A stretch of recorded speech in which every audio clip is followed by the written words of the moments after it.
Hey there. Hello. Here we are again, still virtual. Pat, Hi there. Natalie. Or Hey, Pat. We are. Hello, Natalie. How's it going? I'm doing really well. I hope you are too. Good. I am. well, I'm so happy to have you both back here together. And to those who are watching or listening, I facilitated Pat and Natalie's conversation. So I'm so happy to see you both again. So I think after hearing the last piece, the question everyone's going to be wondering first is, did you two keep in touch? No, we didn't. Well, we had the good intentions, let's say. Yeah, Yeah, and I'd still like to. yeah, we can. But I think we have to give ourselves numbers instead of trying to find it on the email. Okay, that would be Yeah, good. All yeah. right. Well, Yeah. I promise to do that. All right, Okay. so this will jumpstart that. Yeah, there you go. All right, so I'm curious. I'll start with you, Pat. What made you sign up to have this StoryCorps conversation? Well, I think like a lot of people, I'm a big fan of StoryCorps. So I've had many sort of driveway moments. I think that's the right term where, yeah, I can't get out of the car because I want to hear the ending of them. And Mhm. a lot of them are real tearjerkers. So I thought, wow, if I can enjoy any part of that program and have a chance to participate, I should do it because they're really great stories. And what about you, Natalie?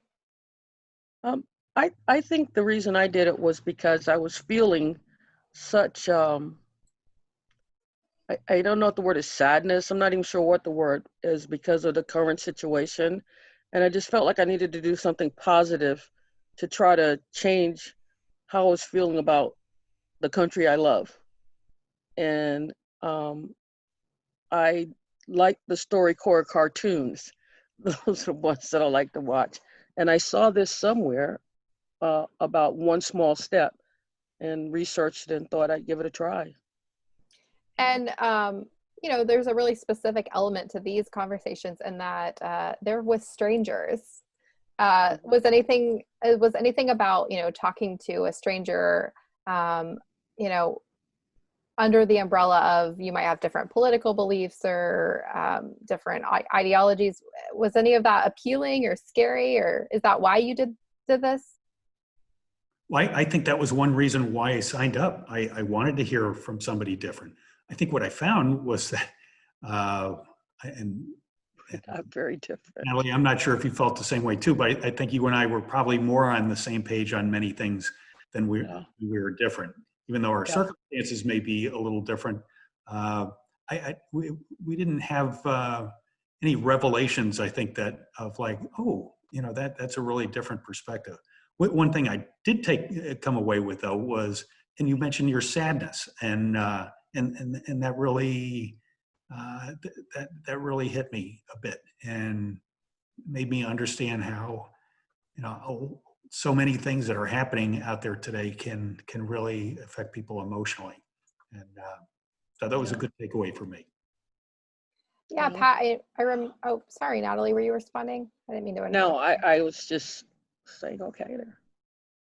Pat, I remember, before I matched you and we talked on the phone, you said, listen, I don't necessarily get as much diversity in my life as I'd like. I'm a white guy in Ponte Vedra.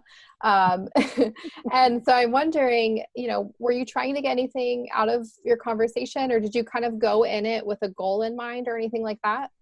I didn't really set any expectations other than just wanting to hear a different side of things and hear a different attitude, and I think it reinforced things more than revealed differences that I had not thought of before.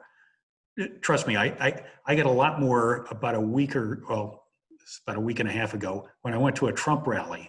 I got a much bigger perspective on things than I did in my conversation with Natalie, just in terms of differences in opinion. And what led you to this Trump rally? I actually, same reason I signed up for this program. I just I felt like I owed it to myself to understand, what goes on in these people's heads, and how can I appreciate where they're coming from, and if I need to change my own thinking, maybe I should do that. So yeah, so that was an eye opener for me.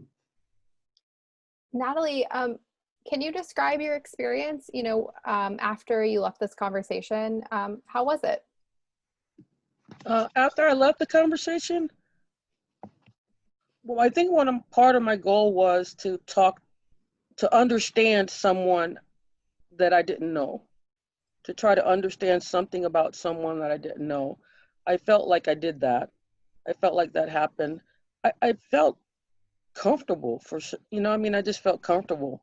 And there were a couple of times situations happened afterwards, like at work or something. And I thought of Pat. I was like, oh, I could have told him that. I could talk to him about that. Uh, and it was just really weird. It would just be like a fleeting thought. Yeah, I could have talked to him about that. And then I would move on, because with the people that are close to you, I probably have more safeguard. The people that I work with, all people around me, I have more safeguards up. Um, and so, I don't know, I was comfortable. You know, I, I don't think of it. I was trying to think of, was there something in the conversation that made me uncomfortable? And I, I don't think so. That's Yeah. really great to hear. I'm glad that you had a good experience. Pat, what about you? What did you leave the conversation with? That I should be doing more of what I just did.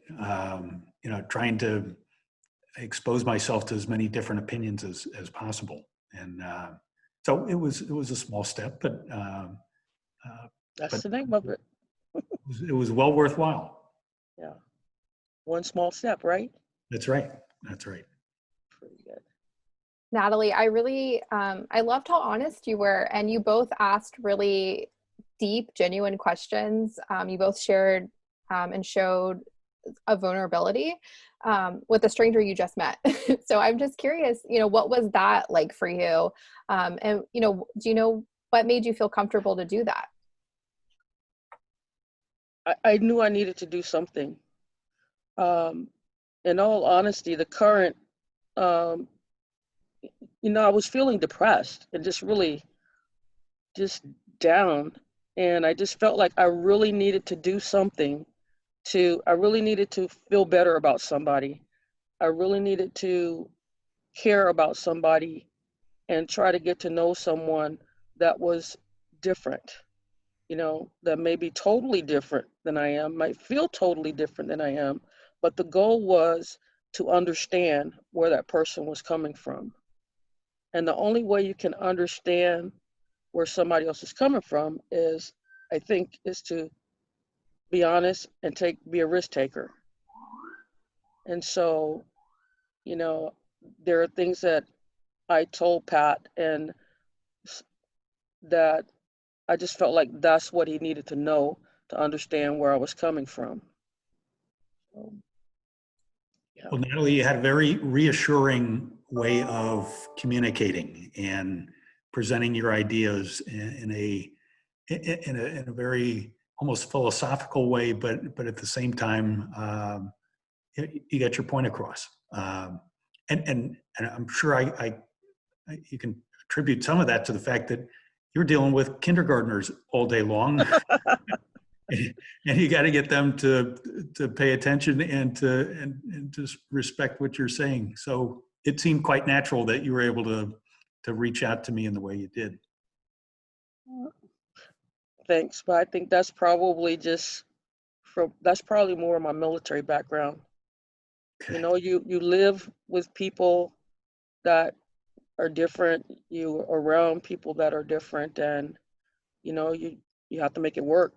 Mm-hmm. You have to make it work if you're going to be safe. Well, I love being a fly on the wall for your conversation. I think your conversation really demonstrates what this project is about. So thank you both again so very much for opening up and participating. Great. Sure. Lindsay, thank you. Thank you. Yes, I appreciate you.